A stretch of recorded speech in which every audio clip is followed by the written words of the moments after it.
The advance preview for Sword of Coming Season 2, Episode 20 has arrived, signaling a pivotal shift in the journey of Chen Ping'an.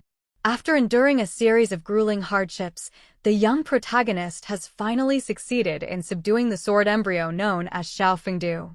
To ensure Chen Ping'an's continued safety in an increasingly volatile environment, the incense figurine, acting as the representative of the late Mr. Qi, took the initiative to enter into a significant deal with the enigmatic Old Man Yang.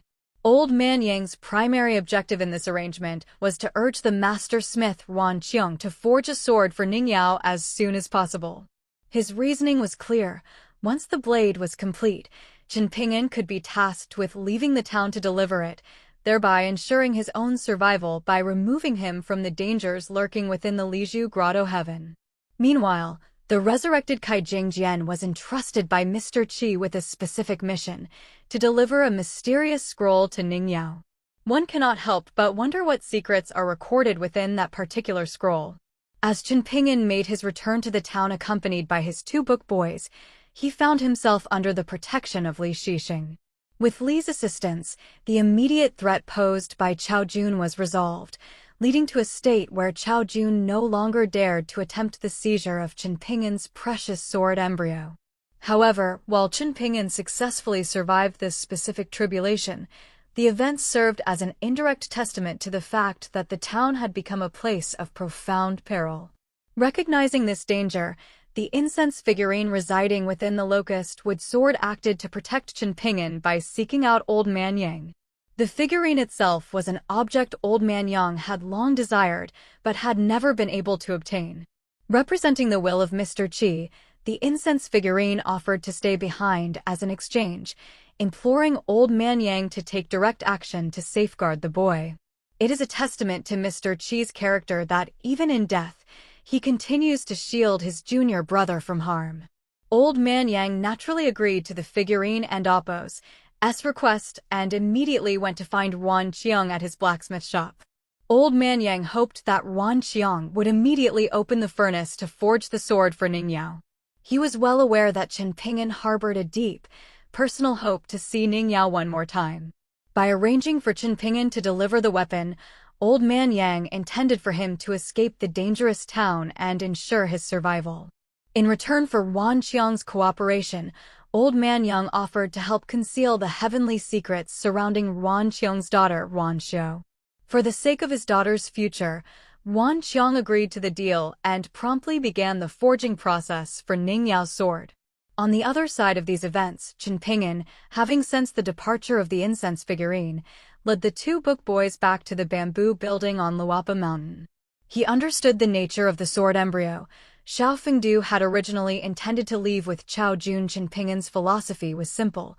If a thing did not belong to him, he would return it to its owner, but if it was truly his, then it could only belong to him.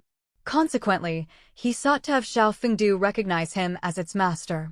Unexpectedly, Xiao Fengdu proved to be a mischievous and temperamental little devil, The sword embryo caused its own temperature to rise with such intensity that it burned Chen Ping'an's palm into a bloody mess.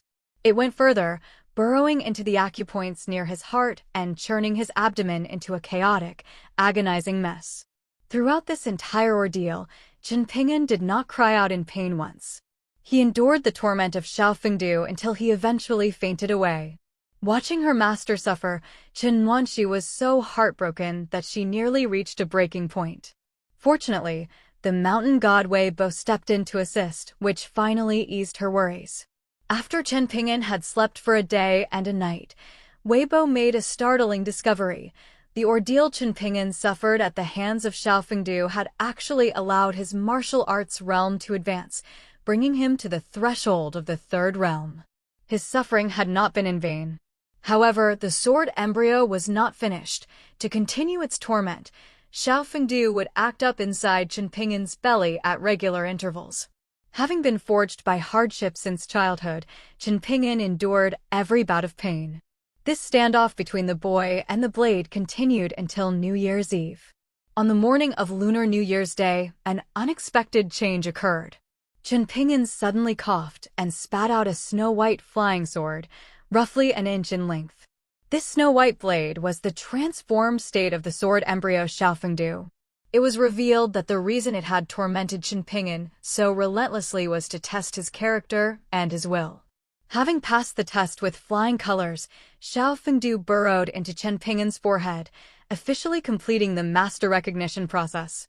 Seeing that it was the first day of the year, Chen Ping'an bestowed upon the sword the name Qi first day. Qi was destined to become a formidable assistant to Chen Ping'an in the days to come. While Chen Ping'an celebrated the new year with the two book boys, the town saw the arrival of several extraordinary big shots. These figures included the heavenly lords Xie and Chao Shi, as well as the state preceptor of the Greatly Empire, Cui Chan, and the maidservant Shi Gui. Each entered the town driven by their own hidden purposes and grand ambitions. Chao Shi, in particular, remained brooding over Chen Ping'an's failure to bow correctly in the past and the damage caused to his courtyard by Chen Ping'an and Ma Kushuan. He still harbored the intent to take action and inflict a small punishment on the boy. Had it not been for Su Rua of the Mahis school intervening to resolve the trouble, Chen Ping'an's household would have been haunted by misfortune for the entire year. This incident served as a stark reminder that most people currently in the town were extremely dangerous, justifying the incense figurines deal with Old Man Yang. Later, when Chen Ping'an took the two book boys back to Luapa Mountain, Weibo escorted the three of them to Shinxiu Mountain. Along the way, he introduced every mountain peak to Chen Ping'an. His true purpose was to broadcast a message to all the surrounding immortal sects. Luapa Mountain and Chen Ping'an were under his personal protection. As the legitimate god of the northern peak of Greatly, almost no power would dare to openly oppose him. Weibo's elevation to this divine status was something he ultimately owed to the actions of Aliang and Chen Ping'an. After they were unable to see Wan Xiao at Shinxiu Mountain, Weibo returned the group to Luapa Mountain. During this time, he explained the rigorous qualifications required to become a true sword cultivator. He spoke of Daoxian Mountain, the holy land for all who follow the path of the sword, and shared the ancient origins of the sword Qi Great Wall. Weibo also recounted the shocking feat of Aliang, who had single-handedly slain 13 peak-level 13th realm demons. Furthermore, the appearance of Cui Qing, the grandfather of Cui Chan, is imminent. He is set to make his debut, playing a crucial role in helping Chen Ping'an become the strongest Third Realm practitioner in the Howren world. It is also worth noting that the segment in the preview where Kai Jingjian finds Ning Yao is actually drawn from a later plot point in the original novel. This may cause confusion for some, as Kai Jingjian had clearly fallen in the Liju Grotto Heaven long ago. Her appearance is explained by the intervention of Mr. Qi.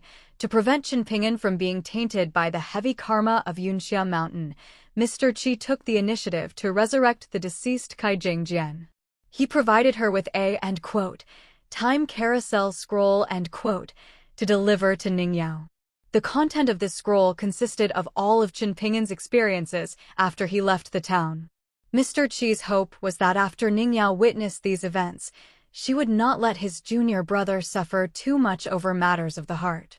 The scroll also contained Mr. Qi's personal words of gratitude toward her. Upon viewing the contents of the scroll, Ning Yao's affection for Chen Ping'an grew even deeper.